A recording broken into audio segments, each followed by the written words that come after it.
Hi friends, welcome to this channel. और इस series में हम लोग घटना चक्र फॉलो करेंगे। जितने भी एमसीक्यूज़ हैं, जितने भी पीवाईक्यूज़ हैं, उन सभी को हम लोग यहाँ पर सॉल्व करने वाले हैं एज इट इज़। मकसद यही है कि हमारा कंसेप्ट क्लैरिटी भी रहे और साथ में हम लोग जितने भी पीवाईक्यूज़ पूछे गए हैं उन सबको भी हम लोग अच्छे से सॉल्व कर सकें। Right, with this will start. जब हम फर्स्ट चैप्टर में जाते हैं, the advent of Europeans in India, हम ये देखते हैं कि आखिर यूरोपियंस कैसे पहुंचे इंडिया में। ये बहुत ही सिंपल टॉपिक है, अब बिल्कुल ही बेसिक क्वेश्चन इसमें पूछे जाते हैं। फर्स्ट क्वेश्चन है, इन which year Vasco da Gama arrived eight Calicut. Option is 1498। अब इसका एक्सप्लेनेशन देखते हैं, ये अक्सर ही पूछता है एग्जाम में। Vasco da Gama arrived at the western coast port of Calicut On May 20, 1498 AD, he discovered a new and the alternative sea route to India and was welcomed by Zamorin। ठीक है, अब ये क्या था कि जैसे ये सपोज हमारा इंडिया है, यहाँ पर है अफ्रीका। ठीक है, यहाँ पर अफ्रीका में बस, not map is not to scale obviously, but बस एक रफ फिगर दे रहा हूँ। यहाँ पर है सपोज हमारा यूरोप, यहाँ पर है हमारा इंडिया, यहाँ पर है अफ्रीका। ठीक है, पहले क्या था कि यूरोप से इंडिया के तो लोग डायरेक्ट आया करते थे क्योंकि यहाँ पर था रोमन एम्पायर। जब रोमन एम्पायर डिसइंटीग्रेट किया और जब regional empire like the Arab the Turks हो गए, तो यहाँ पर इस रूट के लिए वो लोग टैक्स मांगते थे। तो ताकि टैक्स ना देना पड़े, यूरोपियंस क्या किए, अफ्रीका के यहाँ केप ऑफ गुड होप से इंडिया आना शुरू किए। तो इसी रूट को डिस्कवर किया गया था बाई वास्को डा गामा, और इसी रूट के थ्रू ये इंडिया आए थे ऑन 20 मई 1498। ठीक है, he was welcomed by king Zamorin. यहाँ के जो कैलिकट के राजा थे उनका नाम था king जेमोरिन।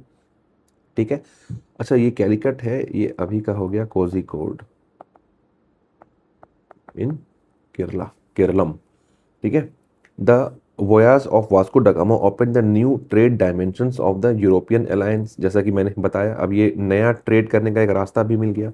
Vasco da gamma earned 60 times more profit as compared to the cost of expedition in Europe from the black paper trade। किस में ट्रेड करने के लिए आए थे Vasco da gamma? Black pepper में। कितना गुना ज़्यादा इन्हें प्रॉफिट हुआ? 60 गुना ज़्यादा प्रॉफिट हुआ। ठीक है, और इसी प्रॉफिट के कारण जो अदर पोर्टुगीज ट्रेडर्स थे वो भी एनकरेज हुए कि अब हम भी इंडिया जाएंगे, ट्रेड करेंगे वहाँ पर। किस में? तो ब्लैक पेपर में हम लोग ट्रेड करेंगे। ठीक है, the Portuguese merchant establish the commercial forms in India the port of Calicut, Goa, दमन, दीव, हुगली। ये आप देखोगे तो ये सभी कोस्ट पे हैं। ठीक है, ईस्ट कोस्ट पर एक हुगली है, ईस्ट कोस्ट पे, रेस्ट ये सभी देखो तो वेस्ट कोस्ट पे, कैलिकट, कोझिकोड, गोवा जानते ही हैं, दमन, दीव, ठीक है, ये सभी वेस्ट कोस्ट पे है। Francisco de Almeida came to India in 1505। Year is not much important, as the first Portuguese viceroy. Question पूछेगा कि who was the first Portuguese viceroy, तो answer will be Francisco de Almeida. De Almeida. Vasco da Gama एक tradesman थे, ठीक है, but he was not the appointed viceroy by the Portuguese government. पहला viceroy Francisco de Almeida, जिनका की था blue water policy. ठीक है, ब्लू वाटर पॉलिसी क्या था कि जो भी यहाँ पर सपोज इंडिया, जो भी यहाँ पर पानी में जो भी यहाँ पर ट्रेड करने आएंगे वो उनको कुछ पैसा देंगे, और जो पैसा नहीं देगा वो इस कोस्ट में ट्रेड नहीं कर पाएगा।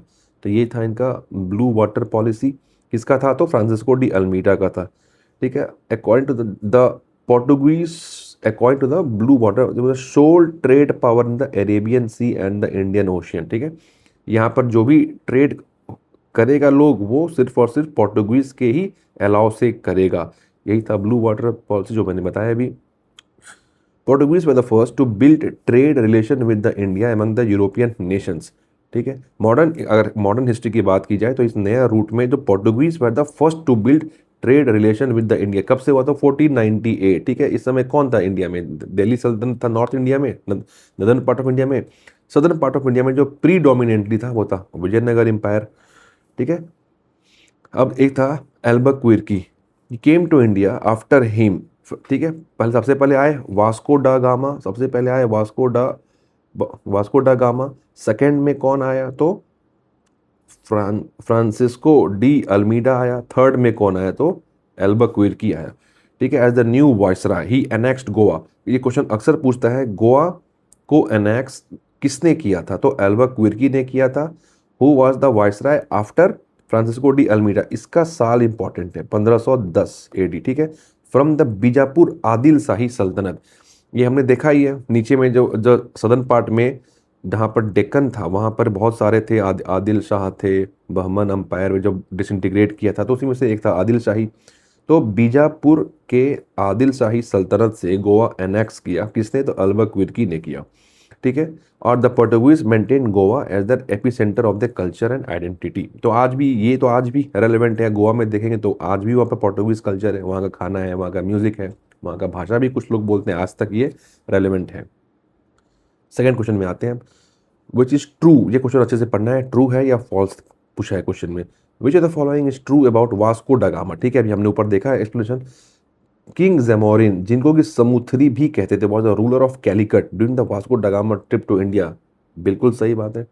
इन the first trip Vasco da Gama stayed for approximately 1 year in India. No, this is wrong. Stayed for, देखो, stayed India for about 3 months, not 1 year, for 3 months, ठीक है। 3 मंथ तक वो रहे थे इंडिया में, and then he return to Portugal with the ships. अब देखो, with the ships loaded with the Indian gold, ये सब उतना जानने का जरूरत नहीं है, क्योंकि हमें हमारा एग्जाम क्वालिफाई करना है, एंड अबाउट 3 to 4 मंथ्स है, अभी सफिशिएंट टाइम है कि अभी एग्जाम क्वालिफाई होगा, ठीक है। अब देखो, एग्जाम में ये भी पूछता है कि कितने बार वास्को ड गामा इंडिया आए, तो ही केम फॉर 3 टाइम्स, ठीक है। तीन तीन बार वो आए थे। कब आए? सबसे पहली बार आए 1498 में, सेकेंड आए 1502 में, और थर्ड आए 1524 में, और इसी समय इनका डेथ भी हो गया था। 1524 में इंडिया में ही इनका डेथ हुआ था, ठीक है।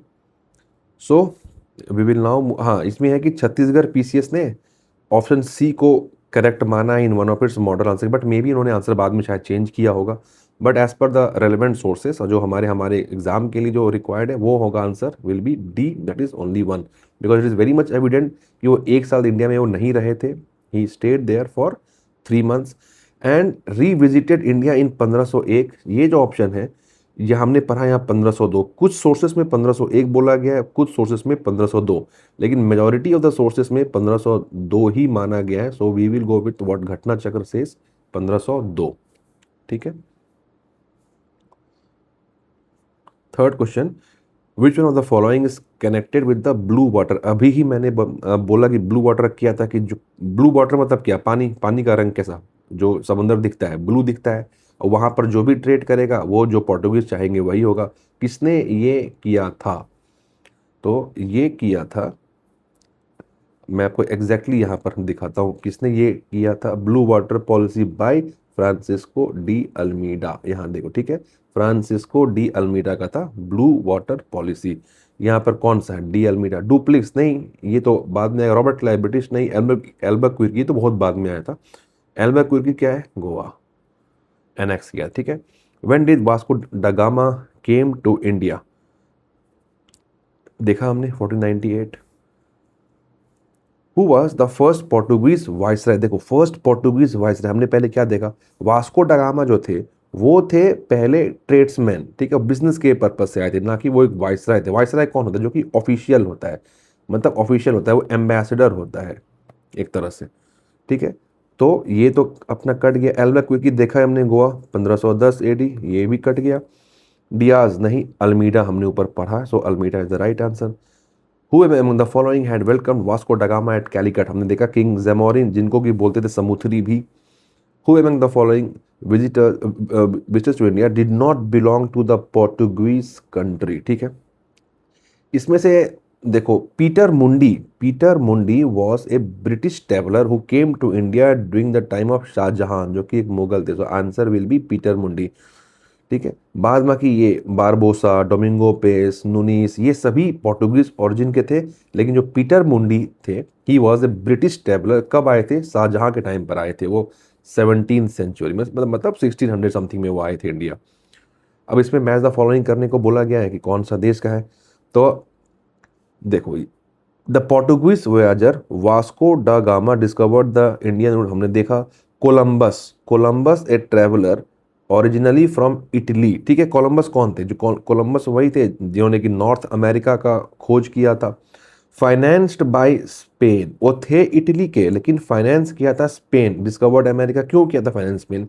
Because by that time Spain was the super power of Europe. ठीक है, तो इसके इसके हिसाब से अगर हम जाएंगे तो रेलेवेंस अगर हमने देखा यहाँ पर तो क्रिस्टोफर कोलंबस स्पेन क्यों? हाँ ठीक है, वो स्पेन के नहीं थे लेकिन उनको फाइनेंस तो किया था स्पेन, तो स्पेन कहीं ना कहीं एक इम्पॉर्टेंट कंट्री था उनके लिए। तो अगर हम बी का ऑप्शन को 1 मार्क करें तो सिर्फ एक ही है हमारे पास बी में का 1, so our answer will be option B. But हम लोग और भी देखते हैं। Holland, Holland voyager Tasman explored Van Diemen's Island, now Tasmania and New Zealand। Tasmania कहाँ है? Tasmania island is in Australia. ठीक है, the first European to reach Australia was William, English navigator William. Australia first European, Australia में जो पहला European गए वो थे विलियम ऑफ इंग्लैंड। ठीक है, इंग्लैंड। ठीक है, बट एक्सप्लोर किया था, मतलब कि एक्सप्लोर करने का मतलब हुआ कि हम दूर से देख रहे हैं, हाँ ठीक है यहाँ पर कुछ तो है, वो किया था बाय हॉलैंड। ठीक है, लेकिन वहाँ पर गया कौन एक्चुअली में? वो गए थे विलियम। ठीक है, तो अब देखो यहाँ पर एक ऑप्शन हम 2 मार सकते हैं, एक ऑप्शन 2 कर देंगे, वास्को डा गामा पोर्टुगल। अब आ गया तस्मान। ठीक है, तस्मान में हम मार सकते हैं बाय हॉलैंड क्योंकि हमने यहाँ पर हॉलैंड, हॉलैंड वोयाजर तस्मान। ठीक है, हॉलैंड वोयाजर तस्मान, और यही तस्मान है जिनके ऊपर की नाम पर है तस्मानिया। ठीक है, तो तस्मान हॉलैंड के रहने वाले थे, इन्होंने डिस्कवर किया वैन डीमेंस लैंड, इसको आज हम लोग कहते हैं तस्मानिया, तस्मानिया। ठीक है, ये बस डिस्कवर किया था, लेकिन जो यहाँ पर सबसे पहले पहुंचे Australia, first to reach Australia, first to reach Australia William, जो हम लोगों ने देखा वहां पर। ठीक है,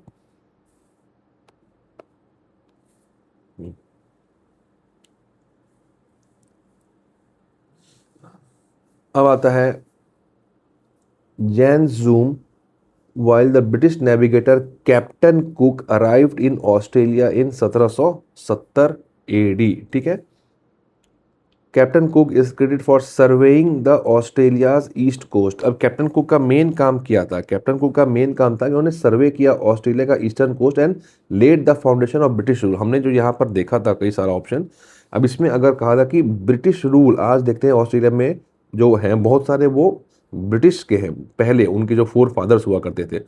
तो ब्रिटिश रूल अगर कहा जाए इन ऑस्ट्रेलिया तो that is by captain cook, captain cook. ठीक है, अब आता है मैच द फॉलोइंग। देखो, अल्फोंसो द एल्बक्विर्की, हमने बोला था एक्वायर्ड गोवा इन 1510, तो एल्बक्विर्की को ए का आप मार दो 4। ठीक है, अब Nuno da Cunha, the change of Portuguese headquarter from Cochin to Goa, Goa किसने शिफ्ट किया अपना हेडक्वार्टर को? तो नूनो द कुन्हा ने। ठीक है, तो अब यहाँ पर आप मान दो नूनो द कुन्हा, देखो बी का आप कर सकते हो ए, तो अब ए का हो गया 4, ए का 4 2 में है। ठीक है, बी का हो गया 1, बी का 1 भी 2 में है। अब आ रहा है, अब हमें देखना पड़ेगा अल्मीडा ने। तो अल्मीडा हमने पढ़ा ही है कि अल्मीडा ने कहा है ब्लू वाटर पॉलिसी, तो डी का हो गया 3, डी का हो गया 3, तो आवर आंसर इज बी। ठीक है, अब आता है Pedro Alvares Cabral arrived in India. ठीक है, 1500 AD। इनका कहानी ये है कि जब वास्को डा गामा लेफ्ट किए तो इन्होंने अपना एक आदमी को यहाँ पर छोड़ के गए देखने के लिए, जितना भी जो भी संभाला था वास्को डा गामा ने इंडिया में कैलिकट में, उसके लिए इन्होंने पेड्रो एल्वारेस कैब्राल को छोड़ के वो यहाँ पर गए थे। तो इसीलिए arrived in India in September 1500 AD। ठीक है, 1498 में आए थे वास्को डा गामा और 1500 ईस्वी में आए Pedro Alvares Cabral, but he was not the governor. ठीक है, द पोर्टुगीज फर्स्ट गवर्नर या जो वाइसराय हुआ वो थे वो थे फ्रांसिस्को डी अल्मीडा। अब आता है एक्सप्लोरर और उनका बर्थ प्लेस। अभी हमने क्या देखा, क्रिस्टोफर कोलंबस कहाँ के थे, वो इटली के थे, लेकिन भले वो स्पेन के हेल्प से वो गए और वर्ल्ड में नॉर्थ अमेरिका को वो उन्होंने खोजा, लेकिन वो थे तो इटली के, ये हमने देखा हुआ है। एक ऑप्शन तीन है, अब तीन तीन यहाँ पर आ गया। चलो बी का तो चार ये दिया हुआ है, बी का हो गया चार। जैक्स कार्टियर, तो ये तो हमने फोर मार दिया है। अब आता है sir Francis Drake. Sir Francis Drake ये वही है जिनके नाम पर कि ड्रेक्स चैनल बना हुआ है। ये भी एक वॉयाजर हुआ करते थे जो कि रूट फाइंड करते थे। जो ड्रेक्स चैनल यहाँ पर वेरी हाई वाटर के लिए ये बहुत बदनाम है, ये ड्रेक्स चैनल। ये ज्योग्राफी में हम लोग देखेंगे पूरा इसको। सर फ्रांसिस ड्रेक कहाँ के हैं, तो ये हो गए यूके के। अब देखो सी का टू कहाँ पर है, सी का टू यहाँ पर, सो A is our right answer. यहाँ भी देख लेते हैं, क्रिस्टोफर कोलंबस कहाँ के हैं, इटली के हैं। जेक्स कार्टियर कहाँ के हैं, फ्रांस के हैं। सर फ्रांसिस ड्रेक कहाँ के हैं, यूके के हैं। और फर्डिनांड मैगलन कहाँ के हैं, तो ये पोर्टुगल के हैं। ये भी याद रखना नाम, ठीक है। फर्डिनांड मैगलन कहाँ के हैं, पोर्टुगल के हैं। Who were the first European to come to India for the trade, ये हमने देखा ही पहले कि पोर्टुगीज थे, ठीक है। देखो इसका एक्सप्लेनेशन देखो, Portuguese were the first Europeans who came to India to the middle, ये सब हमने देख लिया है। देखिए अब ये एक न्यू फैक्ट आ रहा है कि Vasco da Gama reach the coast in Calicut after long voyage with the help of a Gujarati route guide, ठीक है। एक गुजराती एक रूट गाइड थे। इन कीनिया के पास इनकी एक मुलाकात हुई एक इंसान से जिनका नाम था अब्दुल माजिद। अब्दुल माजिद ने ही इन्हें रूट गाइड किया इंडिया तक पहुंचने का, ठीक है। अब ये था the sequence of the arrival. सबसे पहले हमने पढ़ा पोर्टुगीज थे, फिर आए डच, डच वही हो गए नीदरलैंड, फिर आया इंग्लिश मतलब इंग्लैंड के लोग, फिर आए डेन्स मतलब डेनिश डेनमार्क के, और फिर आया फ्रेंच मतलब फ्रांस के। तो जो सबसे लास्ट में आए वो थे French. Portuguese came to India in 1498 and return in 1961, longest period. ये भी एग्जाम में पूछता है कि सबसे ज्यादा कौन सा यूरोपियन देश भारत में राज किया, भारत में रहा, तो वो उसका आंसर होगा पोर्टुगल, पोर्टुगीज, ठीक है। कब वो गए 1961 में, कब वो भारत आए 1498 में, ठीक है। Who was the real founder of the Portuguese power in the India, देखो the real founder of the Portuguese power India was Albuquerque. He established the Portuguese state as a powerful regional power India. The annexation of Goa, हमने देखा पहले गोवा को annex किया, किन से किया, सुल्तान of Bijapur से किया, जो कि एक आदिल शाही का पार्ट था। इन नवंबर 1510 साल भी हमने देखा, ठीक है। The victory eight Goa consolidated the Portuguese monopoly. अब बोला गया कि पोर्टुगीज का मोनोपोली किस चीज से स्टैब्लिश हुआ, तो बाय एल्बुक्विर्की, जब उन्होंने विक्ट्री किया गोवा के ऊपर किया, ठीक है। On the south southern western naval coast established a regional Portuguese state in the India. पहला पोर्टुगीज स्टेट इन इंडिया कौन सा था, Goa. First Portuguese state India was Goa. He encourage the Portuguese men to marry Indian women, ठीक है। पोर्टुगल के लोगों को ये पहले बुलाया करते थे क्योंकि इन्होंने यहाँ पर एक अपना पोर्टुगीज का एक स्टेट बना लिया। फिर बोलते थे पोर्टुगल के लोग वहाँ से आओ और इंडियन वुमेन से आप लोग शादी करो, ताकि यहाँ पर जो पोर्टुगीज का प्रेजेंस रहेगा इंडिया में वो बहुत ज़्यादा हो जाएगा, and it will lead to the formation of permanent colonies. ऐसा नहीं कि बस हम लोग सिर्फ ट्रेड करेंगे या सिर्फ एक आध किंगडम को एनेक्स करेंगे, बल्कि हम यहीं पर ही रहेंगे और एक हमारा परमानेंट कॉलोनी एक बन जाएगा। तो ये प्लानिंग था एल्बुक्विर्की का, इसीलिए इनको बोला जाता है the real founder of Portuguese in India, ठीक है। With reference to the entry of European power into India, which one of the following is not correct. Question को एग्जाम में अच्छे से पढ़ना पूछा गया इन नॉट करेक्ट। अब देखो लास्ट स्टार्ट करते हैं। Under the leadership of Dupleix French occupied Madras in 1796। अब इसका आप देखते हैं एक्सप्लेनेशन देखते हैं।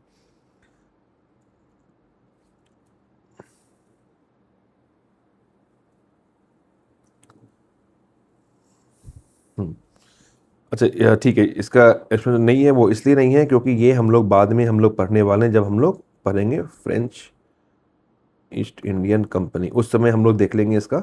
ये डुप्लिक्स बेसिकली एक जनरल हुआ करता था जिन्होंने कि Anglo French war, second Anglo French war में भी पार्टिसिपेट किया। इनके बारे में हम लोग आगे देखने वाले हैं, इसलिए यहाँ पर एक्सप्लेनेशन नहीं दिया हुआ है, तो ज़्यादा अभी हम लोग मूव नहीं करेंगे टॉपिक से, ठीक है। The Portuguese viceroy Albuquerque captured Goa from the sultan of Bijapur, हमने देखा ही है। तो पोर्टुगीज कैप्चर्ड गोवा 1490, नहीं हमने यहाँ भी देखा है एक्सप्लेनेशन में, हमने पढ़ा भी कि 1510 होगा, तो this is not correct, okay. अब ये नॉट करेक्ट है कहने का मतलब ये करेक्ट है, तो English open the first factory at Masulipatnam, बिल्कुल सही है, बट ये एक टेम्पोररी फैक्ट्री था, भले टेम्पोररी है बट है तो first he. In the eastern India the English company open it first factory in Odisha in 1633, right. ये नहीं पूछा गया है कि ओवरऑल इंडिया में कहाँ पर, ओवरऑल तो इंडिया में हमें पता है कि वो सूरत में है, लेकिन ये पूछा गया इन द ईस्टर्न इंडिया, ठीक है, पूर्वी भारत में, तो कहाँ, तो उड़ीसा में क्या, कब क्या था, 1633, बिल्कुल सही है। Under the leadership of Dupleix the French occupied Madras in 1740, तो हमने बताया ही था, ये सेकेंड एंग्लो फ्रेंच वॉर, ठीक है। हालांकि इसके बारे में हम लोग आगे देखने वाले हैं। तो हमें इस क्वेश्चन में ये समझना है कि नॉट करेक्ट पूछा है, तो पोर्टुगीज कैप्चर्ड गोवा, ये हमने कई बार देख लिया है कि 1510 में हुआ, so A is the our right answer. चलो यहां देखते हैं, at which one of the following places in India did the Portuguese build their first fortress. इसका आंसर होगा कोचीन। देखो देखते हैं explanation. The first Portuguese fortress was build by Alfonso de Albuquerque, ठीक है, during his first visit to India in Cochin in 1503। Francisco de Almeida, जिनका था blue water policy Almeida का, उन्होंने पोर्टुगीज फोर्ट्रेस इन कैनानोर एंड अंजेडिवा बनाया हुआ था, ठीक है। Okay, so our answer will be C, Cochin, ठीक है। कहाँ पर किया गया था, कोचीन में किया गया था। कब किया गया था, 1503 में किया गया था। और अल्मीडा ने कब किया था, 1505 में किया था। कहाँ किया था, कैनानूर, जिसको आज कन्नूर भी बोलते हैं, और एक अंजेडिवा में किया था, right. Who were the first European to set up sea trade centre in the India, Portuguese. देखते हैं, among all the European power in the India, the Portuguese traders were the first to establish maritime trade center India। मतलब एक अपना office type का, एक ऐसे समझो कि यहाँ से हम ट्रेड करेंगे, एक मेरा पर्टिकुलर एक ऑफिस है, तो वो कौन करेगा, वही करेगा ना जो पहले इंडिया आया था। कौन पहले इंडिया आया था, पोर्टुगीज आया था। तो the first Portuguese viceroy Francisco de Almeida annexed Diu in 1509। The victory of Diu, Diu कहाँ पर है, देखो ये हमारा भारत है, ये गोवा यहाँ कोने पे है दीव, ठीक है, गुजरात में के पास। Diu, the victory of Diu made Portuguese most powerful in the Indian Ocean, बिल्कुल ही होगा ही। सारा अब तो ट्रेड रूट भी वो कंट्रोल कर रहा है। नीचे में यहाँ तो कंट्रोल किया हुआ ही, अब तो यहाँ से भी तो दोनों बगल से अब कंट्रोल कर रहा है ना, बाद में गोवा तो है ही, तो हर जगह से जब कंट्रोल करेगा तो ऑब्वियसली ये तो सुपर पावर ही ना होगा, ठीक है। ठीक है, the victory of Diu made Portuguese the most powerful in the Indian Ocean. During the battle of the Diu 1509, Portuguese defeated the combined forces of Mamluk सल्तनत ऑफ इजिप्ट, गुजरात का सल्तनत and the king Zamorin of the Calicut. Question तो ये पूछ ही सकता है घुमा करके भी कि किस पोर्टुगीज ने इजिप्ट, गुजरात का सल्तनत और किंग जेमोरिन ऑफ कैलिकट को हराया, ठीक है। तो इसका आंसर होगा फ्रांसिस्को डी अल्मीडा। किसमें किया, बैटल ऑफ ड्यू में किया। कब हुआ, 1509 एडी में किया। और इसी बैटल के बाद Portuguese became the most powerful in the Indian ocean, not Goa, ठीक है। क्वेश्चन में रहेगा मोस्ट पावरफुल कब बने, 1509, 1510। 1510 में गोवा को भले ही वो जीत गए थे, बट मोस्ट पावरफुल बन गए थे 1509 में। क्यों बन गए थे, सबको हरा दिया, इजिप्ट को भी हरा दिया, जो गुजरात का सल्तनत है उसको भी हरा दिया, किंग जेमोरिन को भी हरा दिया, तो ऑब्वियसली बन गए। अब the Portuguese establish monopoly over the Indian ocean and levied A tax on the ship. जैसे मैंने पहले बताया था, जो भी जब वहां पर शिप जाएगा ट्रेड करने, कुछ अमाउंट देना है, नहीं दोगे तो हम ट्रेड करने ही नहीं देंगे, as per the blue water policy. Now coming to next question, among the following factories in Bengal, the one established by the Portuguese was in Bengal। देखो स्पेसिफिक तो पूछा है इन बंगाल, तो इसका आंसर होगा ए एंड सी। देखते हैं, in 1579 after receiving permission from the Mughal emperor Akbar, Portuguese in Bengal laid the foundation of settlement in Hooghly, ठीक है। हुगली में अब जैसे ये यहाँ पर है, तो हुगली एकदम पूरी एकदम बे ऑफ बंगाल में है, ठीक है। तो परमिशन किसने दिया, अकबर ने दिया। पोर्टुगीज इन बंगाल कहाँ पर अपना सेटलमेंट का बेस डाला, हुगली में डाला। They build forts and warehouses along the river Hooghly, ठीक है। This led to the town of Hooghly near Chuchura, emerging as a major European trading centre, ठीक है। 1599 एडी में as the Portuguese settlements in जोसेरा Hooghly increased, the Portuguese arrive in the area of Bandel, presently वही हुगली में ही है। They establish the church name as Bandel church, ठीक है, इन्होंने चर्च बनाया। क्वेश्चन पूछ सकता है बांडेल चर्च किसने बनाया, तो वो बनाया पोर्टुगीज ने। इसको ये भी कहते हैं बेसिला ऑफ होली होजरी, ठीक है। इन 1535 एडी में Ghiyasuddin Mohammad Shah the ruler of Bengal promise the Portuguese to establish the forts in Chittagong in Satgaon. किसने प्रॉमिस किया था? Ghiyasuddin Mahmud Shah the ruler. कौन थे? Ruler of Bengal. Ghiyasuddin Mahmud Shah the ruler of Bengal promise the Portuguese to establish forts in Chittagong and Satgaon in return for their assistance of the ruler during the Sher Shah invasion of the Bengal. Sher Shah Suri, जिसको कि lion of Bihar भी बोलते हैं, वो जब बंगाल इन्वेड करने वाले थे तो उस समय बंगाल के रूलर घियासुद्दीन महमूद शाह ने बोला कि ठीक है, पोर्टुगीज लोगों को हम किला बनाने की इजाज़त देंगे। कहाँ पर देंगे? तो चिटगांग में देंगे और सातगांव में देंगे, बट हमको आप हेल्प करो। इन रिटर्न पोर्टुगीज लोगों ने हेल्प भी किया और बाद में फोर्ट भी बन गया था of Portuguese at Chittagong and Satgaon, ठीक है। Portuguese colonies were set up through Bengal, Chatgaon known for their great port of the Portuguese maritime, ठीक है। अब ये पूछता है कि सबसे पहला port along the eastern border, eastern coast of India किसने बनाया? तो पोर्टुगीज ने बनाया, ठीक है। Satgaon declined and was replaced by Hooghly. वो राजा ने बोला हम सातगांव तो हम नहीं देंगे, but it was replaced by Hooghly. Dutch build a fort, Dutch मतलब जो हमने पहले देखा, जो उसके बाद आए थे डच, आफ्टर पोर्टुगीज केम डच के बाद आए इंग्लैंड, तो ये डच बिल्ट ए फोर्ट नेम्ड फोर्ट गुस्तावस। ये भी पूछता है एग्जाम में, फोर्ट गुस्तावस किसने बनाया? तो डच ने बनाया इन चिंसुरा, ठीक है। Srirampur was the major centre of the Danes. ये भी डेन्स हो गया, डेन्स क्या? डैनिश, जो हमने सबसे पहले देखा था डेनमार्क, तो Srirampur was the centre of Danes, ठीक है। हुगली में पोर्ट किसने बनाया? हुगली में बनाया पोर्टुगीज ने। डच ने क्या किया? फोर्ट बनाया गुस्तावस। कहाँ बनाया? चिंसुरा में बना दिया। और डेनिस कहाँ पर? जो centre of Denmark in India कहाँ पर था? श्री रामपुर में था, ठीक है। Therefore Hooghly and बांडेल under the Hooghly itself both were the major important major trade centre for the Portuguese, ठीक है। हुगली और बांडेल दोनों था is a major trade centre for the Portuguese, ठीक है। With reference to Pondicherry now Puducherry consider the following statement, ठीक है। Correct पूछा है। अब देखो इसमें The first European power to occupy Pondicherry were the Portuguese. The second European power to occupy Pondicherry were the French. The English never occupied Pondicherry. अब देखते हैं हम लोग एक्सप्लेनेशन को। The first European power to occupy Pondicherry, now Puducherry, and to exert power in India was the Portuguese, ठीक है। तो हमारा एक ऑप्शन तो सही हो गया कि ये बोला कि पौंडीचेरी में सबसे पहला जो यूरोपियन पावर आया वो थे पोर्टुगीज, ठीक है। Dutch was the second European power to occupy Pondicherry. Coming to the second पूछा गया है, फ्रेंच गलत। क्यों गलत? डच ने किया, ठीक है।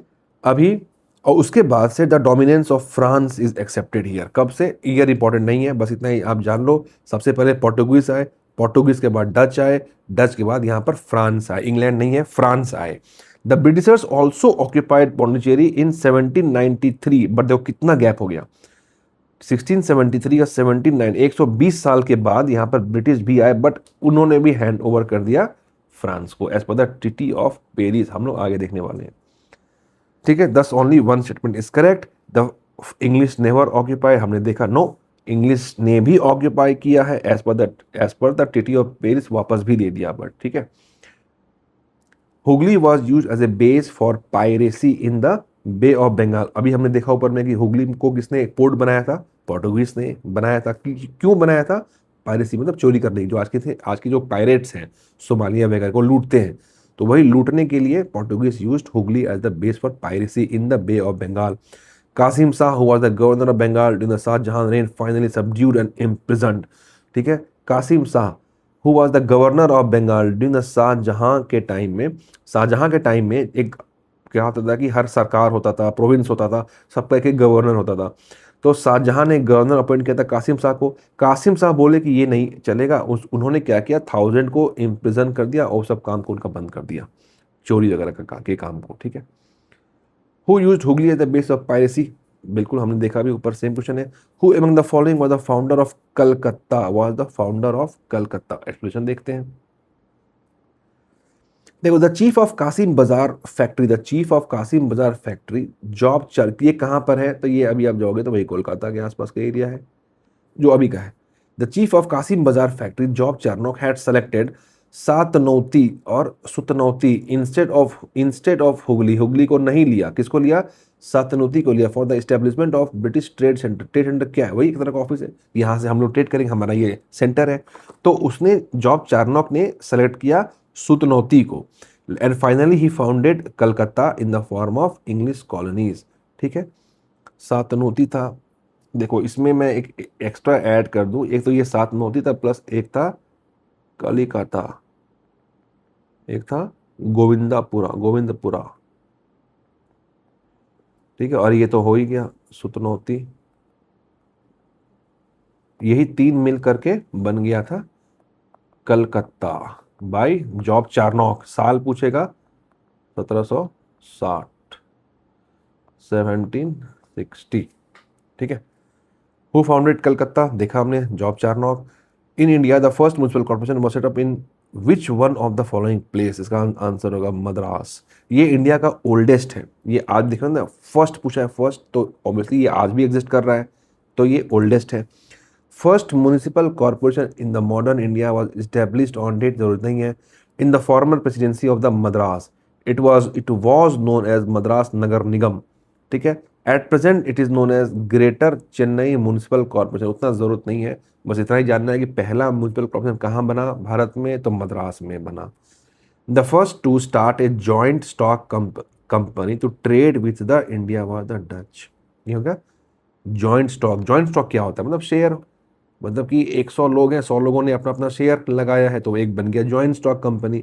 मेनली जो दो मेजर कंपनी थे जॉइंट स्टॉक के, ये तो पहले डच थे और फिर ब्रिटिश थे, ब्रिटिश ईस्ट इंडिया कंपनी, ये दो मेजर थे। The first east stock company for a trade in India was the English East India company established in the London in 1600 AD. After this, a joint Dutch East India Company was established by the Dutch in 1602 AD. ठीक है, since Britain is not in the question, so the answer will be B. ठीक है, हाँ, तो the answer will be Dutch है इसमें। हाँ ठीक है, coming back to the next question. इसमें कुछ नहीं है, जॉइंट स्टॉक समझ में आ गया, लोग अपना शेयर लगाएंगे, बाद में अपना प्रॉफिट होगा। दो मेन थे, एक था डच फिर एक था British. British East India company साल 1600 में बना, डच ईस्ट इंडिया कंपनी साल 1602 में बन गया। ब्रिटिश इसमें ऑप्शन है नहीं, सो इसका आंसर होगा Dutch. Which one of the following is a correct statement? The modern Kochi was a Dutch colony till India's independence. The Dutch defeated the Portuguese and built Fort Williams in the modern Kochi. ठीक है, the modern Kochi was first a Dutch colony before Portuguese took over them. The modern Kochi never became part of the British colony. चलो देखते हैं option में। Expression ये बोलता है कि Dutch defeated the Portuguese, duchess defeated the Portuguese. Portuguese तो पहले से ही थे, अब अगर डच को भी, डच क्या था ना कि ये मेनली स्पाइसेस के लिए आए थे, इनको मेनली स्पाइसेस के लिए फाइट करना था, तो स्पाइसेस के लिए डच ने हरा तो दिया पोर्टुगीज को, ठीक है, एंड कैप्चर्ड कोची। और हराएंगे तो कैप्चर तो करेंगे ही ना उनका कोची में, कोचिन ही उनका मेन था हेड सेंटर उस समय। Later in 1714 AD with the permission of the king of the Cochin kingdom they built a fort at Chettiar in the modern Thrissur district of the Kerala। ठीक है, अब समझो डच ने क्या किया, डच ने पोर्टुगीज को डिफीट किया और कैप्चर कर लिया उनका मेन एक सेंटर, नाम था कोची ठीक, कोचीन। अब बाद में कुछ 40-50 साल के बाद में कोचीन के राजा से परमिशन लेकर डच ने एक किला बनाया एट चेटियार इन थ्रिसुर इन केरला, विच नोन एज चेटुआ फोर्ट और द फोर्ट विलियम। ठीक है, ये बहुत इंपॉर्टेंट नाम है फोर्ट विलियम। क्यों इंपॉर्टेंट है, क्योंकि यही इसी नाम का एक कलकत्ता में भी बनाया था बाय इंग्लिश, तो इसीलिए ये कंफ्यूजिंग टॉपिक है, ये कंफ्यूजिंग क्वेश्चन आ सकता है एग्जाम में। बिल्ट ए फोर्ट एट चेटियार, ठीक है, नोन एज चेटुआ, चेटियार में बनाया, नाम था चेट्टू। देखो चेटुवा फोर्ट और fort William. After the Zamorins of Calicut captured this fort, Dutch recaptured this fort again and named it fort William. ठीक है, इसका मतलब ये हुआ सबसे पहले इन्होंने एक किला बनाया चेटियार में, उसका नाम रखा चेटुवा। चेटुवा को जब जेमोरिन्स, जब जेमोरिन जो कैलिकट के राजा हुआ करते उन सबको जेमोरिन्स कहते थे, तो जब जेमोरिन ने चेटुवा को हरा दिया और फिर जब डच ने चेटुवा को वापस लिया, उनका नाम रख दिया फोर्ट विलियम्स। ठीक है, therefore the option B which says that Fort William was built by the Duchess is a wrong statement। ठीक है, thus none of the option are is, कोई भी ऑप्शन जो ऊपर दिया गया है उसमें से कोई भी ऑप्शन, इसमें से कोई भी ऑप्शन सही नहीं है। The modern Kochi was a Dutch colony till India's independence, no. Dutch कैसे था, ये तो बीच में फिर लौट भी गए थे, बाद में तो बहुत लोग आया। Dutch defeated the Portuguese and built fort Williams, no they built them name Chet, देखो Chettiar, Chetuva. The modern Kochi was the first Dutch colony before the Portuguese took over them, no was not first Dutch company. ठीक है, the modern Kochi never became the part of the British empire, exact completely no. So इसमें कोई भी answer सही नहीं है। Question 25 है, consider the following statement correct पूछा गया है। डच स्टैब्लिश देयर फैक्ट्री और the warehouse on the east coast of the land granted to them by the Gajapati ruler. ठीक है, गजपति रूलर कहाँ के थे, ये थे उड़ीसा के, ये उड़ीसा के होते थे rulers. Dutch established their factories on the east coast of India granted to them by the Gajapati। Alfonso de Albuquerque captured Goa from the Bijapur सल्तनत। हमने अभी पढ़ा था ना कि ये ऑप्शन तो सही ही है, ये एकदम सही है। तो अब देखो टू किस में, टू इसमें, ये तो कट गया। The east India company established a fort at Madras on the plot of the land leased from the representative of the Vijayanagar पैराइट। 2 and 3 options, 2 and 3 option right. अब देखो इसका देखते हैं आंसर हम लोग। डचेस ने Dutch establish their first factory in Masulipatnam, ये कहाँ पर है, आंध्र प्रदेश में है। Which was built in the 17th century, date याद रखना जरूरी नहीं है, हालांकि फर्स्ट फैक्ट्री तो 1605 आप याद कर सकते हो। With the while the rule of Gajapati ruler was declined. ठीक है, गजपति मतलब ये जो उड़ीसा एंड जो कोस्टल एरिया था उसके आसपास का। ठीक है, hence option 1 is wrong. 1 wrong क्यों हो गया, ये लिखा Dutch establish their factory on the east coast of the land granted by the Gajapati. ठीक है, Dutches establish their first factory at Masulipatnam. ठीक है, on the east coast which was built in 1605 while the rule of Gajapati was declined. देखो ये पहले ही ये decline कर गया था, डिक्लाइन मतलब 1500 कुछ में ही ये डिक्लाइन हो गया था, तो 1 तो रॉन्ग हो गया। Albuquerque annex Goa from the Bijapur, ये तो हमने कई बार देख लिया, ये तो बिल्कुल सही ऑप्शन है। तो east India company establish the factory eight Madras by taking the lease of the plot, ये तो सही है। लीज ऑफ द प्लॉट, जो ईस्ट इंडिया कंपनी था उन्होंने फैक्ट्री बनाया मद्रास में, लीज कहाँ से लिया, फ्रॉम द विजयनगर एम्पायर से, तो 3 तो सही है ही। ठीक है, the secret of success of the east India company India was, secret of success of the east India company, क्यों वो सक्सीड किया, the absence of nationalism in India, सही है। क्यों सही है, तो उसमें तो आपस में जितने किंगडम थे वो तो आपस में ही लड़ रहे थे, तो ये तो हो गया। एक होता है ना कॉमन फैक्टर से हमारा देश के लिए करना है, पर उसमें तो वहाँ लोकलाइज्ड किंगडम्स हुआ करते थे, रीजनल किंगडम्स आपस में लड़ रहे थे, ये सही आंसर है, ऑप्शन है। The company army received A western training and they had modern arms, right, उनके पास एक से एक हथियार हुआ करते थे। Indian soldiers lacked Fidelity, consequently the one who paid them sufficient could have them on the service, ये भी सही है। मतलब कि ऐसा नहीं था कि कोई कमिटमेंट कि हम आपके लिए काम नहीं करेंगे, हमें जो पैसा देगा हम उनके लिए काम कर लेंगे। ठीक है, तो ऑप्शन विल बी डी। अब देखो ये देखते हैं, all the 3 factors were helpful in the success of the east India company in India. It is known that a group called Merchant Adventures in England formed East India Company or the Governor and Company of Merchant of London trading into the East India। बहुत लंबा नाम है, याद रखना है, कभी पूछ सकता है एग्जाम में। ग्रुप का नाम क्या था, मर्चेंट एडवेंचर, ये ग्रुप ऑफ पीपल थे। ठीक है, ये कंपनी का नाम नहीं था, ये ग्रुप था, मर्चेंट एडवेंचर नाम का ग्रुप था, वहाँ पर लोग थे, कुछ ग्रुप बनाया, उन्होंने बनाया कंपनी, उसका नाम था east India company. East India company एक और नाम था the governor and company of merchants of London trading into the east Indies. देखो क्या है, गवर्नर है, ठीक, governor and the company of merchant of London, कहाँ ट्रेड करना है तो ईस्ट इंडीज में, ठीक है, ऐसे नाम याद रखा। 1600 ईस्वी में क्वीन एलिजाबेथ वन, ये नाम पूछ सकता है, queen Elizabeth one of England gave the royal charter to do business with the Indies.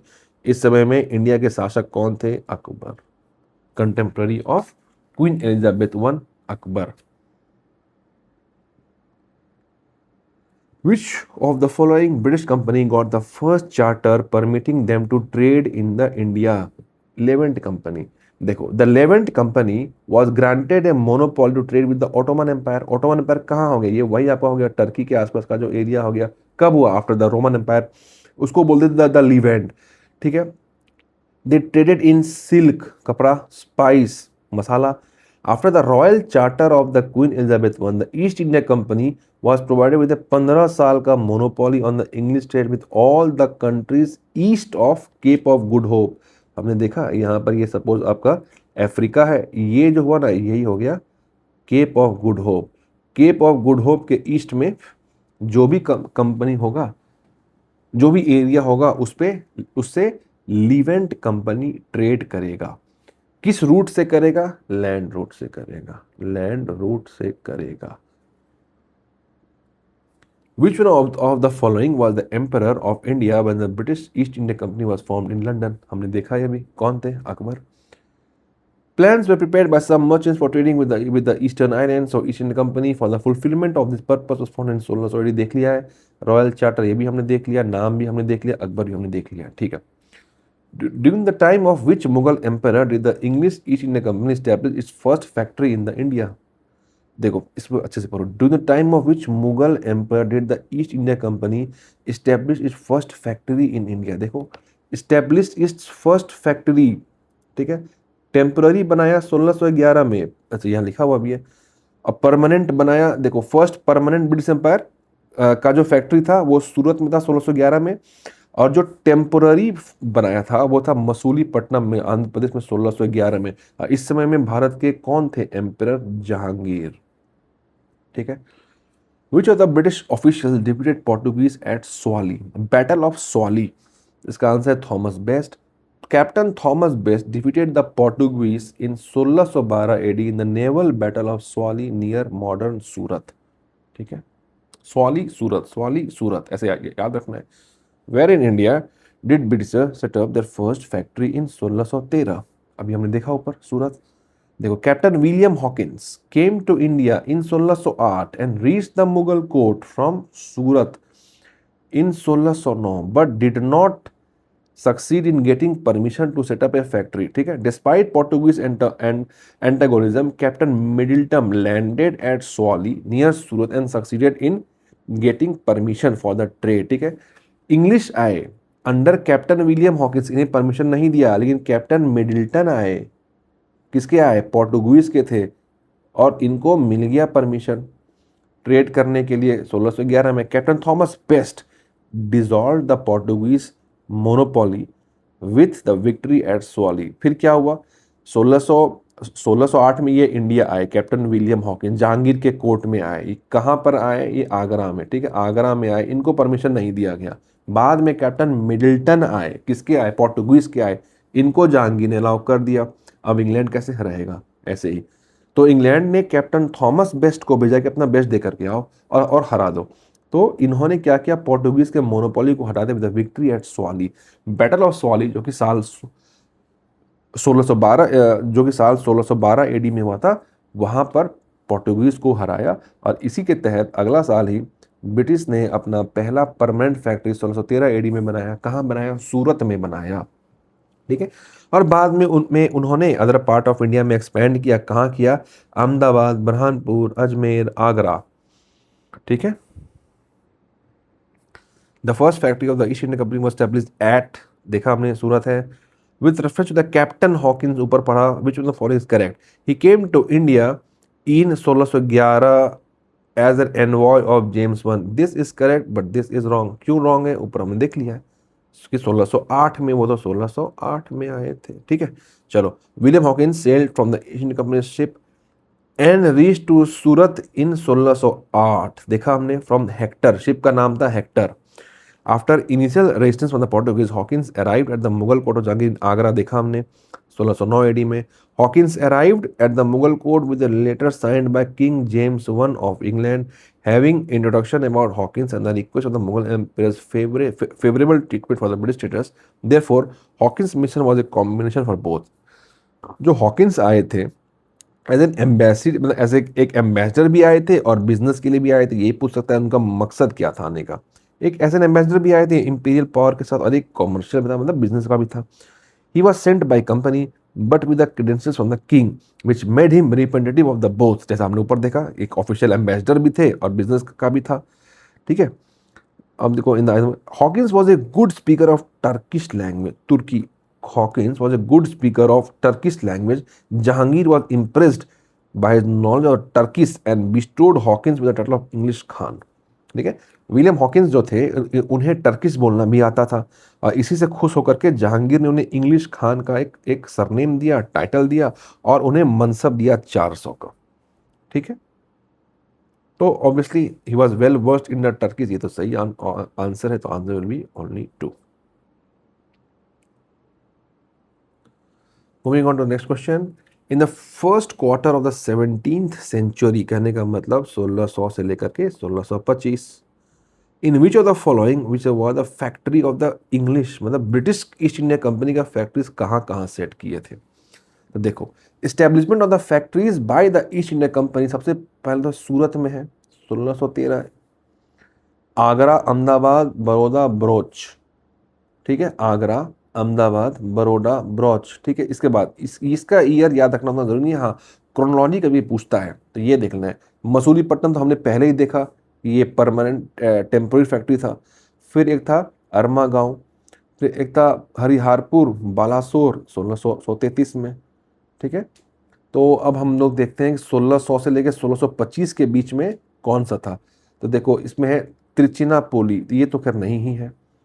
Option है ठीक है, गोल कहाँ पर है, ये भी नहीं ही है। ऑप्शन में ये तो बना ही नहीं है, तो ऑप्शन हमारा 3 तो ऐसे भी खत्म हो जाएगा, 2 तो होगा ही, 2 3 ऑप्शन में 1 ब्रोच में, सिर्फ ब्रोच में। ठीक है, अभी क्यों ही ये हुआ था ब्रोच में, क्योंकि ये पूछा है 1600 से लेकर 1625 के ही तो बीच में सिर्फ पूछा है। तो इस बीच में तो आप देखो यहाँ पर आओ, आगरा, अहमदाबाद, बड़ौदा, ब्रोच, यहाँ पे सूरत है, तो option will B only 1 only. Which one of the following European trading company were the first to establish its factory at the Surat? English. The British East India Company was the first to establish factory at the Surat among all the Europeans. Jahangir ने दिया, हमने देखा ये पहले 13 में दिया, सूरत में दिया 1613 में दिया। और डच इस्टेब्लिश द फैक्ट्री, अच्छा डच भी थे, डच जो स्पाइस के लिए ज़्यादा करते थे, establish factory in Surat in 1616, while the French did so in the year 1668। ठीक है, यहाँ पर फ्रेंच ने भी अपना फैक्ट्री बनाया है। ठीक है, सबसे पहले ब्रिटिश ने तो बनाया ही बनाया है, डच ने भी बनाया है। कब बनाया है? 1616 में। फ्रेंच ने भी बनाया है, कब बनाया है? 1668 में। ठीक है, अब नोट है, if only the European presence is considered, the first factory in Surat was built by Portuguese in 1611, but if we consider about the official, permanent and the historical evidence, the first factory was established by the British East India Company। ये उतना नहीं है हमारे काम का, बस इतना ही है। एग्जाम में हमसे अगर पूछा जाएगा who was the first to establish इस फैक्ट्री सूरत, हमको टिक मारना है इंग्लैंड, मतलब द इंग्लिश, शायद कुछ हो जाए। In the year 1616 where was the English East India Company given permission, कहाँ होगा? सूरत में, कितने बार देखा है। Where was the Western Presidency situated in the early period of the East India Company? Western Presidency in the early period, देखो early period, बाद में वो बॉम्बे हुआ, ठीक है। अर्ली पीरियड में सूरत ए, लेटर देखो बाद में वो शिफ्ट हो गया था बॉम्बे में, स्टार्टिंग में तो सूरत में ना, वही तो अपना उसने पहला फैक्ट्री ही डाला है 1613 में। इसको इतना बार ये डेट आ रहा है, अगर सुन भी लोगे 2-3 बार तो डेट ऐसे भी याद हो जाएगा। Bombay was taken over by English East India company from the Portuguese, क्योंकि पहले कौन थे? पहले वहां पर थे पोर्टुगीज लोग। ठीक है, तब देखो, Bombay was given as a dowry gift by the Portuguese, मतलब दहेज में दिया गया था। किसको दिया गया था? चार्ल्स टू को। ठीक है, चार्ल्स टू राजा हुआ करते थे जिनको कि दहेज मिल गया था for marrying Catherine of Braganza the princess of Portugal. Portugal, north Portugal में एक जगह है ब्रेगेंजा, वहाँ की एक रानी थी जिसका नाम था कैथरीन। कैथरीन की शादी हो गई चार्ल्स टू से। चार्ल्स टू कौन थे? तो चार्ल्स टू इंग्लैंड के थे, ब्रिटिश के थे। तो इसी तहत में दहेज के तौर पर इनको बॉम्बे मिल गया था। ठीक है, तो Bombay was taken over by the English East India Company from the Portuguese. In which of the following year was the authority of the British established over the fort of Prayagraj? ये ठीक है, इन which of the ये साल पूछा गया है। ठीक है, में Nawab Saadat Ali Khan of Awadh handed over the fort of Prayagraj Allahabad in 1798 AD. इसमें ऐसा कोई ऑप्शन नहीं है, क्योंकि देखो एक ऑप्शन तो 1796 है, एक 1797 है। तो इसमें क्या है कि जो एज पर द सोर्सेज में अब जाएंगे तो 1798 में ही दिया गया था इसको।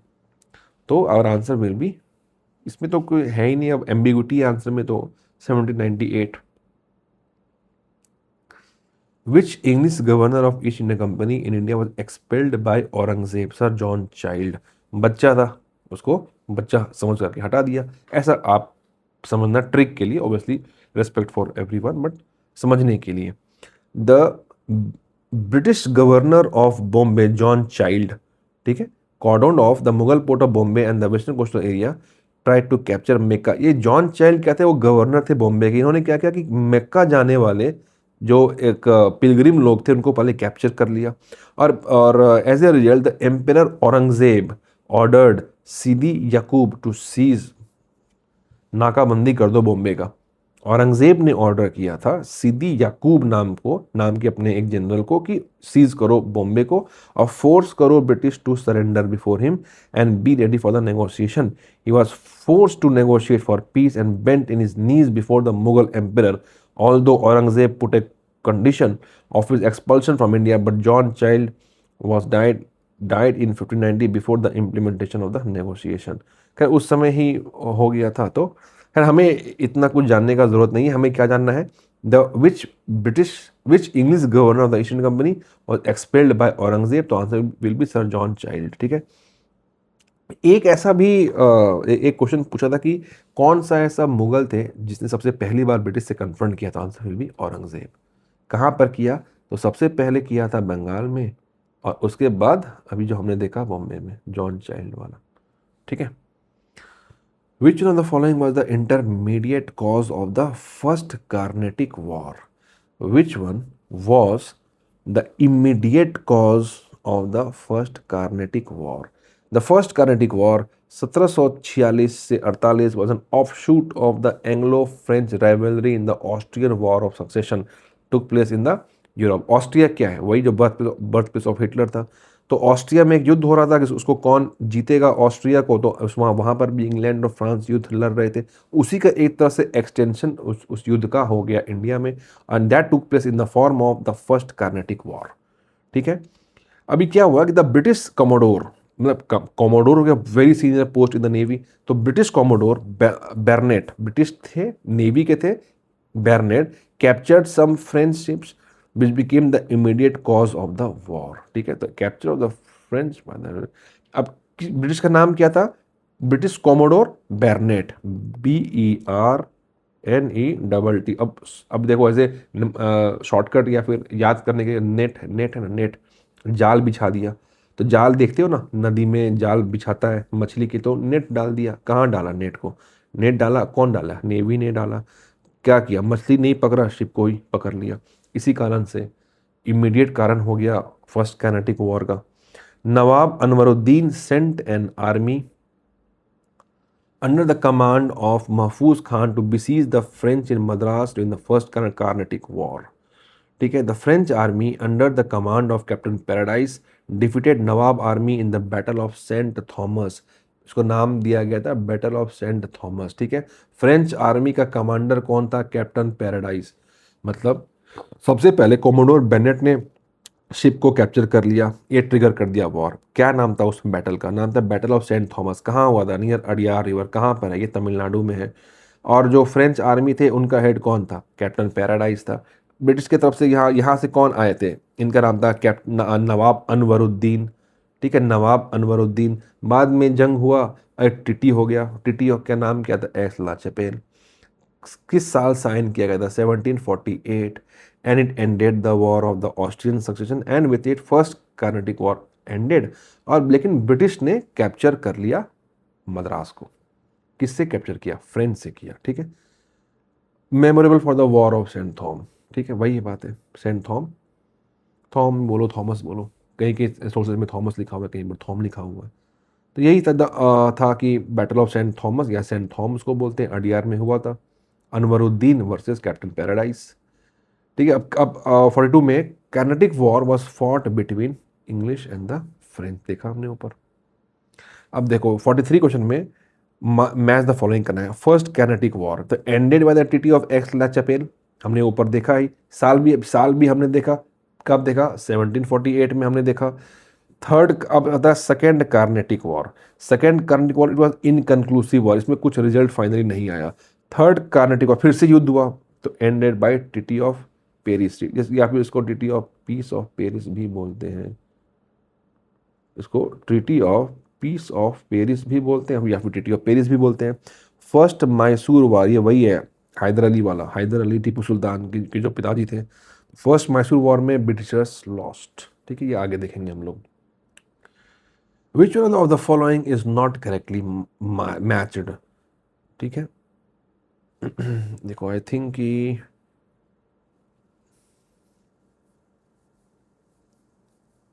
देखो यहाँ से हम लोगों ने एकदम पहले हम लोगों ने कहाँ से हम लोगों ने स्टार्ट किया? ये पोर्टुगीज़ आए, यहाँ से हम लोगों ने स्टार्ट किया कि देखो कैसे पोर्टुगीज़ वगैरह आए, फिर हमने देखा डच आए, फिर हमने देखा इंग्लैंड आए, इंग्लिश आए, फिर हमने क्या देखा? बीच बीच में एक आध जगह डेनमार्क, डेन्स का भी नाम लिखा हुआ था। लेकिन ज़्यादा अगर आप देखो तो अब जो हो रहा है, अब वो हो रहा है इंग्लिश और फ्रांस के बीच का कंट्रोवर्सी, जो हमने अभी अभी जो हमने देखा। ठीक है, अब बोला गया नॉट करेक्टली मैच्ड। तो करेक्ट मैच क्या है? First battle of Karnataka 17। ये जो कर्नाटका है ये अभी का स्टेट नहीं है, इसको बोलते हैं कैरनेटिक। कैरनेटिक क्या है?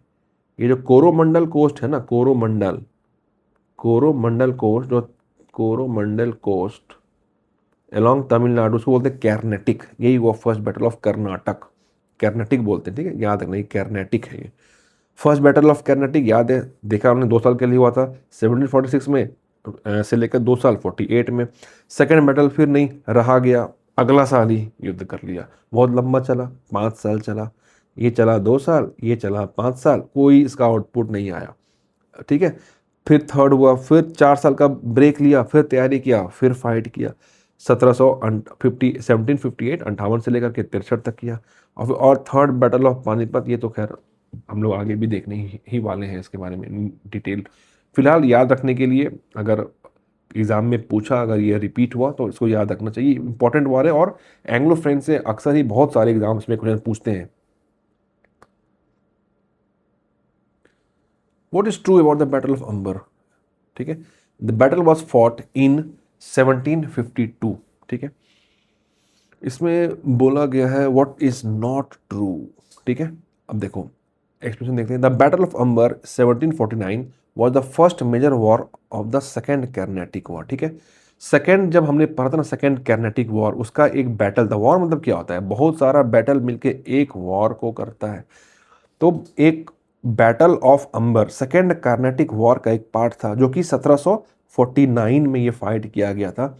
The battle was initiated by Muzaffar Jang and supported by Joseph Dupleix and led by Chanda Sahib, who sought to overthrow Anwaruddin Khan. जो अनवरुद्दीन वही नाम है जो हमने पहले पढ़ा था। Nawab of the Carnatic for supporting Nasir Jang claim to be the Nizam of the Hyderabad. ठीक है, नसीर जंग निज़ाम बनना चाहते थे हैदराबाद के। फिर अनवरुद्दीन खान ने बोला ठीक है हम सपोर्ट करेंगे। और in this battle the army of Anwaruddin had to face defeat. Anwaruddin को डिफीट मिल गया। अब Anwaruddin was killed in the battle and Chanda Sahib seize control of the Carnatic. ठीक है, तो चंदा साहिब जो थे वो कंट्रोल ले लिए। अब चंदा साहिब किसके साथ थे? चंदा साहिब थे फ्रेंच के साथ में। देखो ऐसे आप समझो, ये जो बैटल ऑफ अंबर हुआ, इसमें सबसे पहले कौन था? तो फ्रेंच के थे डुप्लिक्स, फ्रेंच के थे, ये बहुत ही एबल जनरल थे। फ्रेंच के डुप्लिक्स थे प्लस मुजफ्फर जंग, मुजफ्फर जंग थे, प्लस थे चंदा साहिब। ये हो गया फ्रेंच के साथ में, फ्रेंच के साथ में 3 लोग थे। इससे पहले फ्रेंच खुद ही होगा डुप्लिक्स, मुजफ्फर जंग और चंदा साहिब। और इस तरफ कौन थे? इस तरफ थे इंग्लैंड के साथ में इंग्लिश थे प्लस नसीर जंग और अनवरुद्दीन, जो कि अनवरुद्दीन कौन थे? वही जो कि कर्नाटिक के थे, सुल्तान। तो इसमें क्या हुआ, अनवरुद्दीन हार गया एंड चंदा साहिब को कर्नाटिक का राज मिल गया। तो यही है, option will B only one. Not true पूछा है तो it was not 1752, it was 1749। ठीक है। Who among the following was the first European to initiate the policy of taking part in the quarrels of the, ठीक है, ये हुआ कि कौन सा ऐसा यूरोपियन है जो कि अगर आपस में कोई झगड़ा हो रहा है इंडियन प्रिंस का तो उसमें वो टेक पार्ट लेंगे। क्यों लेंगे? ऐसा नहीं कि उन्हें सॉल्व करना है, बट इसलिए लेंगे कि ताकि उनके टेरिटरी को वो हथियार लें। तो इसका आंसर होगा डुप्लिक्स। वही जो एबल जनरल थे फ्रांस के, यही है डुप्लिक्स।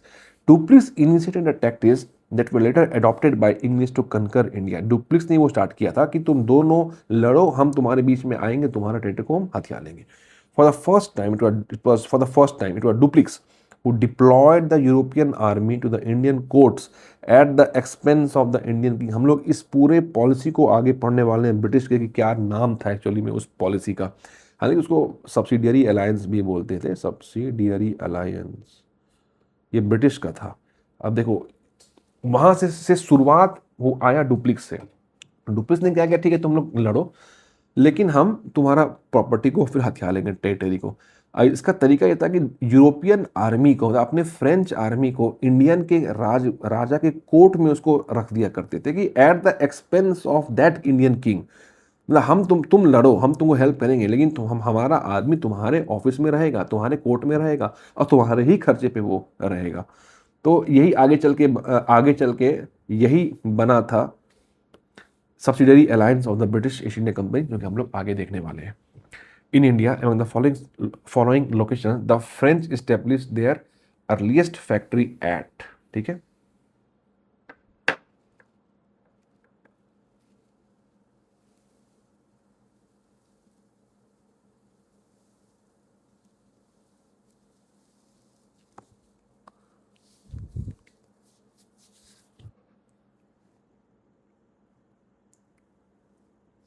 ठीक है, द फ्रेंच ने कहाँ पर अपना अर्लीस्ट फैक्ट्री बनाया? तो होता सूरत में, हमने देखा भी था पहले। Louis 14 finance minister Colbert form the French east India company named compact franchise for the commerce देस इंडियन। ये तो नाम कभी भी नहीं पूछेगा, ऑब्वियसली ये फ्रेंच नेम है, बट फिर भी ठीक है, अब अगर देखना हो तो ये नाम देख सकते हैं। बट लुई 14 के फाइनेंस मिनिस्टर थे, उनका नाम था कोलबर्ट। कोलबर्ट ने एक कंपनी बनाया जिसका ये नाम है डेस इंडेस ओरिएंटलिस, ठीक है। इन कब बनाया? तो 1664 एडी में बनाया। The state of the France मतलब लार्जेस्ट स्टेक होल्डर, मतलब इस कंपनी का जो मैक्सिमम शेयर था, एक तरह से जो शेयर लिया हुआ था वो था खुद ही फ्रांस के राजा, फ्रांस का जो माइट था, पावर था, जो राजघराना था, उनका ही था सबसे ज़्यादा share holder, state of France. Therefore तो जितना भी एक्सपेंस हो ऑफ द कंपनी था वो फ्रांस के राजा ने ही लिया, क्योंकि उनका ही था उसमें मैक्सिमम इन्वेस्टमेंट।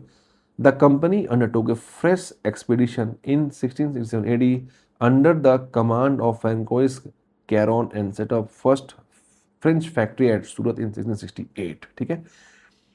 फ्रैंकोइस कैरोन, फ्रांस से आ जाएगा, फ्रांस से फ्रैंकोइस आ जाएगा। इसने बनाया था फ्रेंच फैक्ट्री सूरत में। कब बना था? साल 1668 में, ठीक है। ऐसे आप याद रख सकते हो उसको। अब अगर कि French east India company was constituted during the rain of, अभी हमने, अच्छा यहाँ द कंपनी, बस वही नाम है। On the recommendation of Colbert in 1664 he is considered as the founder of ये अच्छा ये सॉरी द फ्रेंच, अच्छा ये तो हमने अभी ऊपर ही देखा, लुई 14। नेक्स्ट क्वेश्चन में आते हैं। Who among the following is considered the founder of the French company? हमने ऊपर ही देखा है कॉलबर्ट। कहाँ कहाँ हमने देखा कॉलबर्ट? हाँ ठीक है, on the recommendation of Colbert. ठीक है, कॉलबर्ट ने दिया था रिकमेंडेशन कि यहाँ फ्रेंच कंपनी भी एक बनना चाहिए जो कि इंडिया में रहेगा। कॉलबर्ट, कॉलबर्ट, ठीक है, कॉलबर्ट। सॉरी ये स्क्रीन का थोड़ा इशू आ रहा है। ठीक है, यहाँ यहाँ देखा था हमने लुई 14 फाइनेंस मिनिस्टर कॉलबर्ट। ठीक है, विच among the following factories of Bengal was established by the Dutch? Dutch कौन? डच से जैसे डच नाम है याद रखना, स्पाइस, मसाला। ये आज ऐसे लोग हैं जो कि मसाला खाते ही नहीं है, बहुत ही उनका डल फूड होता है ना, मतलब जो बॉयल फूड है मैक्सिमम वैसे ही फूड होता है, बट इन्हें स्पाइस का बहुत पसंद था because of medical reasons and meat preserve करे, ये था मेन कारण। बट ठीक है, क्वेश्चन को देखते हैं। फैक्ट्रीज ऑफ बंगाल, अच्छा Bengal to very specific to Bengal. ठीक है, अब इसका आंसर देखो। The first Dutch company in Bengal was set up in Pipli. Pipli कहाँ पर डच ने पहला कंपनी कहाँ डाला? बंगाल में, पिपली में। About 1667 AD duchess left the factory eight Pipli and establish new factory in Balasore. Balasore कहाँ है? उड़ीसा में। ठीक है, डच ने क्या किया, अपना पहला फैक्ट्री डाला पिपली में, सेकंड डाला बालासोर में। बालासोर कहाँ है? उड़ीसा में डाला। The trading in Bengal by the Dutches were properly established in 1658। ठीक है, अच्छा they established their establishment in Chinsura। ठीक है, तो the trading in Bengal by Dutches was properly established in 1653 AD when they established their establishment in Chinsura।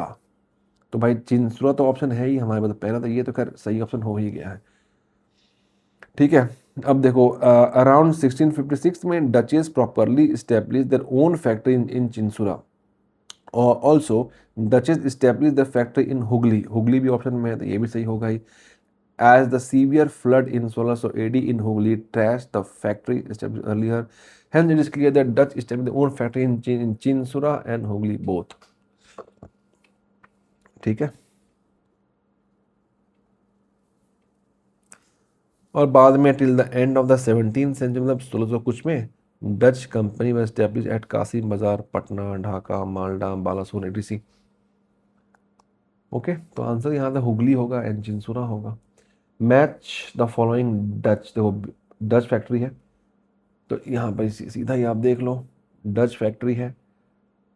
Dutch factories with the year of the establishment, ये आपको याद रख लेना है।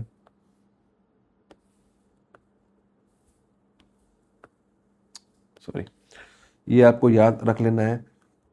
बिमलीपट्टम 1641, कराईकल 1645, कोचीन 1663, चिंसुरा 1650 जो हमने ऊपर देखा था। ठीक है, 1641 में बिमलीपट्टम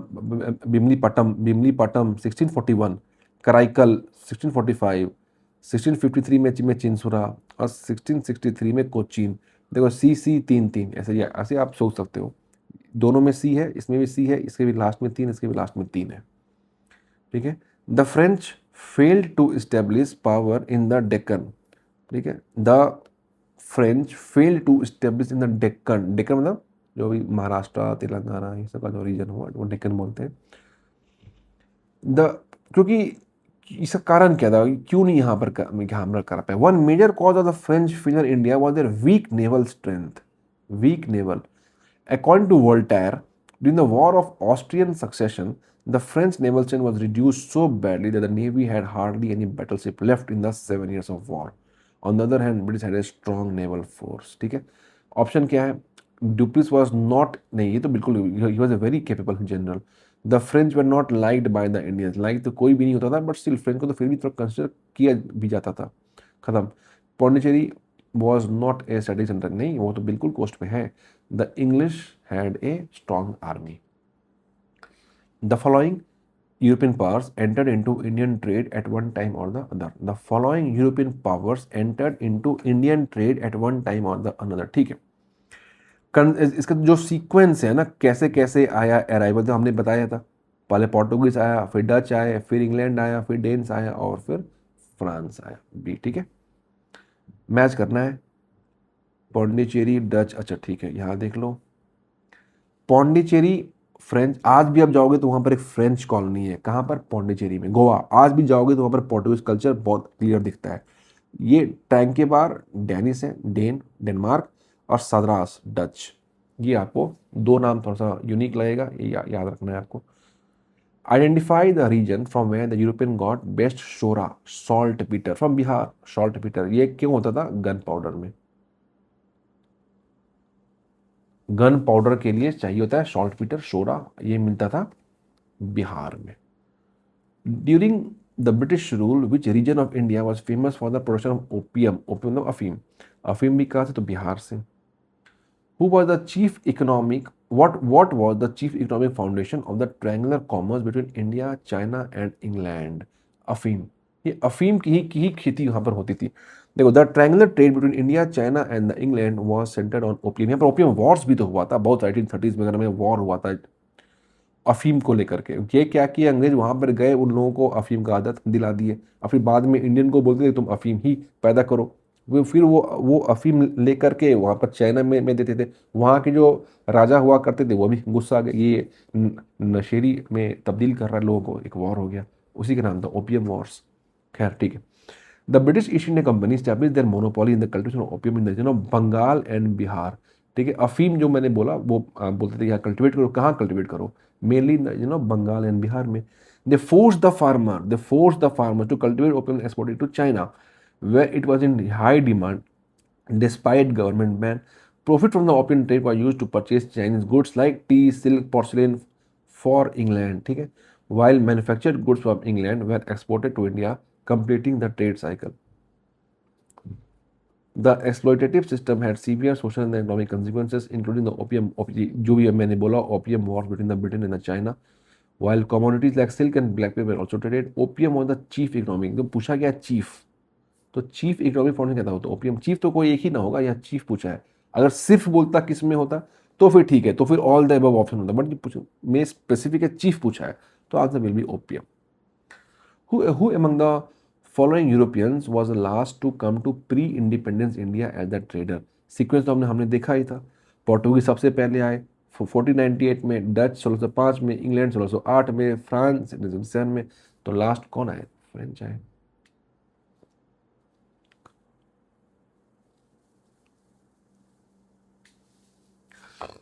इन which of the following places the Dutch established their trading centre in the India?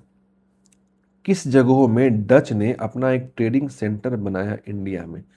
हमने तो देखा ये चिंचौर था ही, मछलीपट्टनम यही, मसूलीपट्टनम ये भी है ही, ठीक है, सूरत तो है ही, कोचीन भी है ही, पटना में भी है ही, तो आंसर होगा ऑल द अबव। ठीक है, ये बस याद रखना है कि डच ने वही स्पाइस वाले कहाँ कहाँ बनाए, तो ऑलमोस्ट सभी ऑप्शन में आएगा इसका। ठीक है, अब consider the following. Assessment of the land revenue on the basis of nature of the soil and the quality of the, ठीक है, ये था कि which was introduced into India by the English, मतलब ब्रिटिश के लोगों ने क्या क्या इंट्रोड्यूस किया। तो ये देखते हैं, एक्सप्लेनेशन देखते हैं। The assessment of land revenue on the basis of the nature of the soil and the quality of the crops was introduced in the rain of Sher Shah Suri and Akbar. ठीक है, मतलब कि सॉइल जो है वो किस चीज़ के लिए, वो क्या खेती कर सकते हैं, क्या गुणवत्ता है, क्या किस तरह का खेती होगा, आउटपुट निकलेगा, वो तो शेरशाह सूरी। अब ये अगर पूछेगा एग्जाम में तो आप पढ़ोगे आगे में, तोडरमल थे, शेरशाह सूरी और अकबर के ही टाइम पर कर दिया गया था। तो इंग्लैंड ने इंट्रोड्यूस्ड इन इंडिया पूछा था, ये तो नहीं इंट्रोड्यूस किया ना। Use of mobile cannons in the warfare, no. अब देखो, the cultivation of tobacco and red chillies India was controlled by Portuguese. ठीक है, टोबैको खैनी, रेड चिली लाल मिर्ची किसने लाया इंडिया में, पोर्टुगीज लाया। और देखो ये इसी को पोर्टुगीज को जहांगीर ने बैन किया था, टोबैको को। यार वो मेडिवल का पार्ट है, बट ये जान लेना कि टोबैको और लाल मिर्ची इंडिया में किसने लाया, पोर्टुगीज ने लाया। मोबाइल कैनन मतलब कि मूव करता हुआ तोप was introduced in the Mughal area mainly by Babur. ठीक है, तो यूज ऑफ मोबाइल कैनन भी खत्म हो गया, टोबैको रेड चिली भी खत्म हो गया, तो option will be D, none of the above. ठीक है, और various type of cannons were manufactured in the ordnance factory of Akbar, thus none of the above इसका राइट आंसर होगा। कैनन बाबर थे, mobile cannon Akbar. With the reference of the Treaty of Aix-la-Chapelle, ये जो first war था उसी के तहत था 1748, ये पता ही है 1746 से लेकर के 1748 वॉर हुआ था। ठीक है, अब आता है the first Carnatic war ended, right, हमने पढ़ा है। The British got back Madras, हमने पढ़ा है, राइट, तो इसका आंसर होगा सी। ऑस्ट्रियन वॉर ऑफ सजन हमने पढ़ा है, ट्रीटी ऑफ ये खत्म हुआ ट्रीटी ऑफ एस्लेचेबल से with the end of the Europe war. First war of Carnatic also ended, हाँ हमने पढ़ा है इसे। अब है with reference to the treaty of Aix la Chapelle 1748 which of the following is are correct. The first Carnatic war ended, right, Madras, same question है, repeat question है, C answer होगा। With reference to the causes of the success of British and the failure of the French in India. अच्छा, causes किसका है, तो British कैसे success किया और फ्रेंच कैसे फेल किया। ठीक है, getting huge wealth and manpower from conquest of Bengal by the British, सही बात है। बंगाल में तो ऑब्वियसली उस समय में बहुत ज़्यादा रेवेन्यू आ रहा था, बहुत power, important power centre, important trade centre, important port centre, सब कुछ तो वहाँ पर था। तो और इस बिल्कुल सही बात है, ह्यूज वेल्थ ली थी वहाँ से। नेवल सुपीरियरिटी ऑफ द, तो हमने पहले ही पढ़ा कि फ्रांस का जो नेवी था वो तो कंप्लीटली खत्म हो गया था, रूइन हो गया था, एक भी उसके पास बोट नहीं बचा हुआ था। तो नेवल सुपीरियरिटी ब्रिटिश का था, तो answer here will be C. There were many causes of the success of British India: naval superiority, getting huge wealth and manpower from the Bengal, better internal coordination। अच्छा, इसमें और एक और add कर दो, जो बेटर बैंक फैसिलिटी, बैंकिंग, मतलब कि कुछ इन्वेस्ट करना हो तो बैंक से लोन मिल जाएगा, हेल्प मिल जाएगा इन लंदन। लंदन में था ना मेन सारा। ठीक है, तो बहुत सारे यही कारण थे। तो ये फर्स्ट वीडियो मैं यहीं पर भी एंड कर रहा हूँ, और अगले वीडियो में हम लोग देखेंगे about the east India Company and nawabs of Bengal. Thank you.